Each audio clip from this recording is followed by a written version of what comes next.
just want to thank God all over and over again because He's not a God that will disappoint somebody.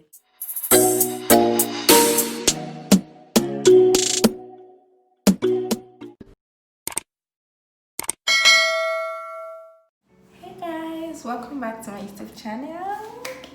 My name is Maria A, and if this is your first time of watching me, welcome to my channel. And if you're a returning subscriber, thank you. I know that you guys have missed me and I missed you guys too. Okay, so I actually took a break because I was overwhelmed. I had so many things going on at the same time, so I decided to take a break, but now I am back. I just want to thank God all over and over again because He's not a God that will disappoint somebody. He never fails. Okay, on a serious note, God is ever faithful. Like, He's a really faithful God. I was ill and I thought I had coronavirus. Yes, I thought I had coronavirus. Okay, so the real story here is I went, like, one of my old friends got married and I needed to visit her because I hadn't seen her in a while. It wasn't far from my house, so I thought, okay, why not? Let me just go and say hi to my friend and all that.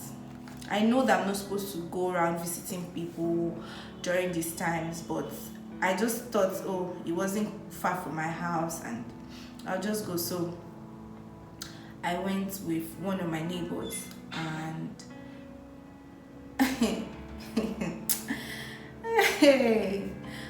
I went home. We had fun, we gisted. That my friend was so happy to see me. She hugged me, and I was even making a joke out of the whole thing that please, oh, don't hug me, oh, corona is outside, please. I carried sanitizer. I said, we are sanitize your hand. I did all those things playfully and all that. We laughed about it and we went into the house. Our husband was there. We had like normal conversation. We joked about a lot of things and all that, and then it was time for us to go home.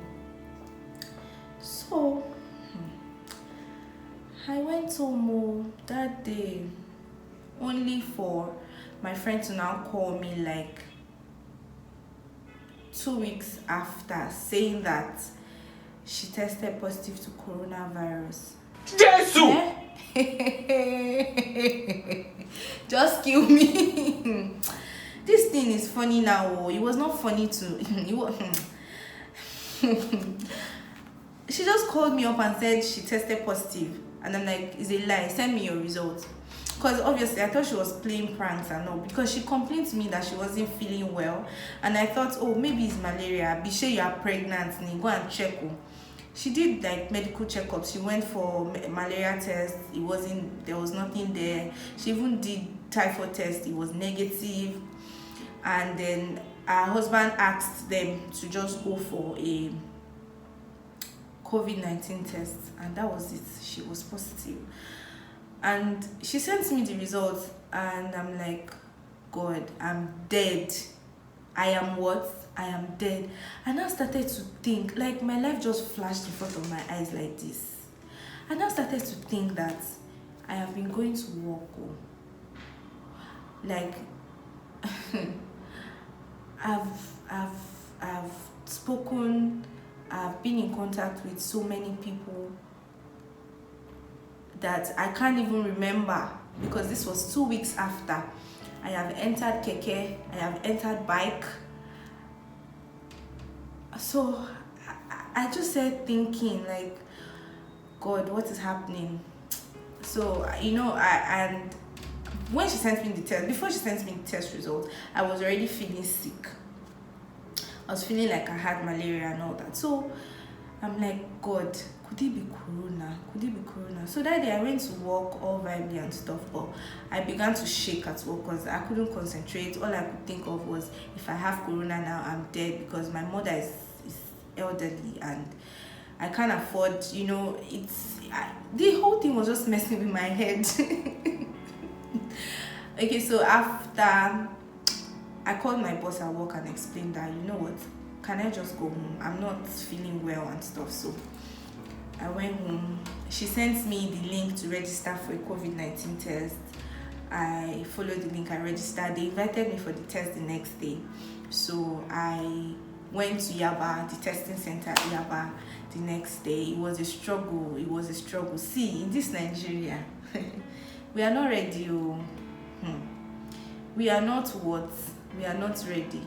It was a struggle to do tests. You get numbers. I mean, it was like, I'm so happy that I'm over it.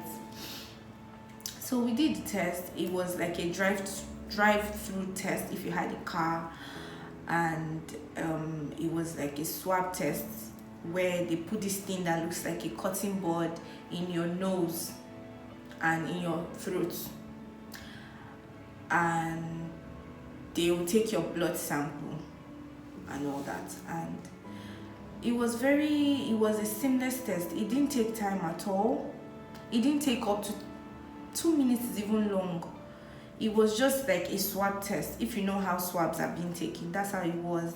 And it wasn't painful. You know, all these things we see on the internet about coronavirus test being the worst test you could ever take. That's a lie.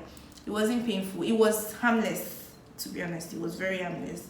I started crying to my God that, God, you have never failed me before. Please, I just want to be negative.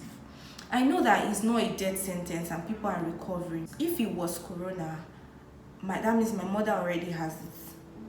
People I live with already have it. What if I survive it and they don't? So I thought to myself, you know what, I'm just going to keep asking God to help me. So I told my boss about the test and all that. So I didn't go to work for the period that I didn't get my results. Normally, the test results supposed to come out in 48 hours. My test took 2 weeks to come out. So you can imagine the trauma. So after 48 hours, I didn't get my results. I was still like, you know what, okay, let me just wait. I waited 1 week, no results. What is happening, God? Am I positive? I began to think all sorts. I was depressed actually because I was in my house. I wasn't going anywhere. I wasn't seeing anybody. I was just in my house, and it was a struggle.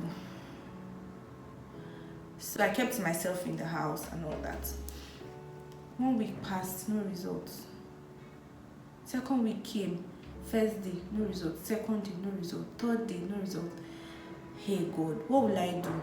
I wasn't even happy. I was not vibey. I wasn't the normal vibrant person. I was just there, blank. And then the result didn't still come on. I just thought of it that, you know what, I'm going to maybe look for these people's website or something, look for a number to call. And okay, so I checked the invitation letter they gave me for the test. The number there wasn't reachable. It was always switched off, so I didn't know what to do. I found another number on their website. I called the number and it rang. And I explained what happened to the lady that picked, and she said okay. She gave me another number, and the number she gave me happens to be the number that I had. But luckily it went through. That lady picked up and I explained everything to her. She was like, oh, okay, she's sorry about the whole thing. They had the backlog, blah, blah, blah. Okay, that I should call her back by 4, that she's going to check for my results. She asked me to send all my details to her the day I did the test.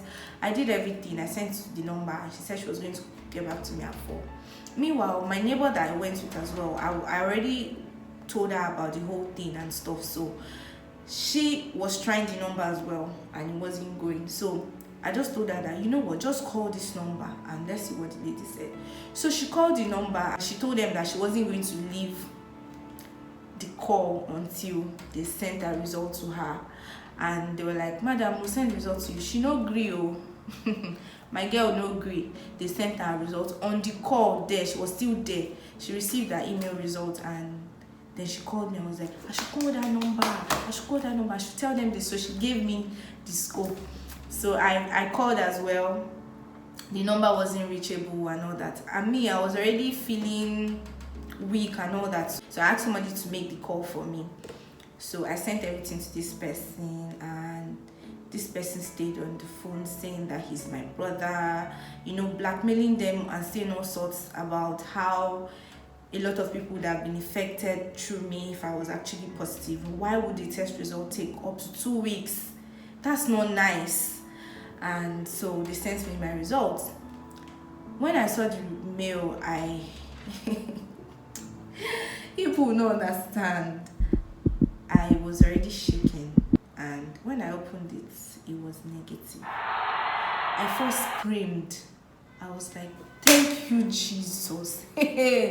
Thank you, Jesus. Thank you, Jesus. I felt, I don't know, all the sadness, all the depression just vanished at once. Everything just went. And I'm like, God, I'm so grateful. Negative. I had close contact with this person. Hugs. Like, hug. Oh. I was even sitting close to her, and we're talking. God, I was so grateful. I was so grateful to God. I mean, there's actually nothing God cannot do. Another thing that he did for me was I got news that bullet hit 2 of my nephews, my brother's children. I was devastated because I don't know. That kind of news is not something to be happy about. So I was really devastated. I kept on praying. I'm like, God, you've done this. I need you now. I need you again. Like, please do this for us. And luckily for us, it wasn't serious. It was on their laps. But they're children, so they wouldn't even understand. I mean, bullets.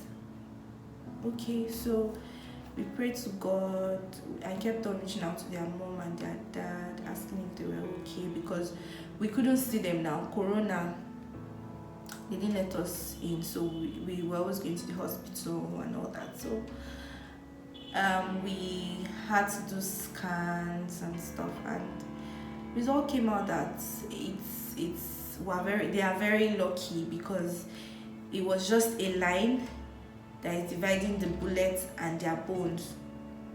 I don't know how this is explained medically. I'm not a medical student, but let's just say it remains small for the bullets to enter their bones. Sure, you understand? So I'm grateful to God, and I'm happy that God did it for me, and I know that He will not leave me or forsake me. Bye. Don't forget to like, share, and also subscribe if you haven't. Thank you, babies. Love ya. Mwah.